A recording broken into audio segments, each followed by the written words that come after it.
ಆಮೇಲೆ ಕೊತ್ತಂಬರಿ ಸೊಪ್ಪು. ಹಲೋ ಫ್ರೆಂಡ್ಸ್, ನಾವಿವಾಗ ಮಸಾಲ ಮಜ್ಜಿಗೆ ಮಾಡ್ತಾಯಿದ್ದೀವಿ. ಅದಕ್ಕೆ ಕೊತ್ತಂಬರಿ ಸೊಪ್ಪು, ಹಸಿಮೆಣಸಿನ್ಕಾಯಿ, ಉಪ್ಪು, ಶುಂಠಿ, ಕರಿಬೇವು ಇಷ್ಟು ಹಾಕಿದ್ದೀವಿ. ಇಷ್ಟು ಹಾಕ್ಬಿಟ್ಟು ನೀವು ಗ್ರೈಂಡ್ ಮಾಡಿಬಿಟ್ರೆ ಸೂಪರಾಗಿರುತ್ತೆ ಮಸಾಲ ಮಜ್ಜಿಗೆ. ಒಂದ್ಸಲಿ ಕುಡ್ದು ನೋಡಿ, ಯಾವಾಗಲೂ ಮಾಡ್ಕೊಂಡು ಕುಡಿತೀರಾ.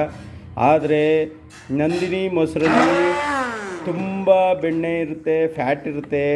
ಡೈಲಿ ಫ್ಯಾಟ್ ಕನ್ಸಂಪ್ಷನ್ ಮಾಡಿದ್ರೆ ಹೆಲ್ತ್ ಪ್ರಾಬ್ಲಮ್ ಆಗುತ್ತೆ. ಬೆಣ್ಣೆ ತೆಗೆದ್ಬಿಟ್ಟು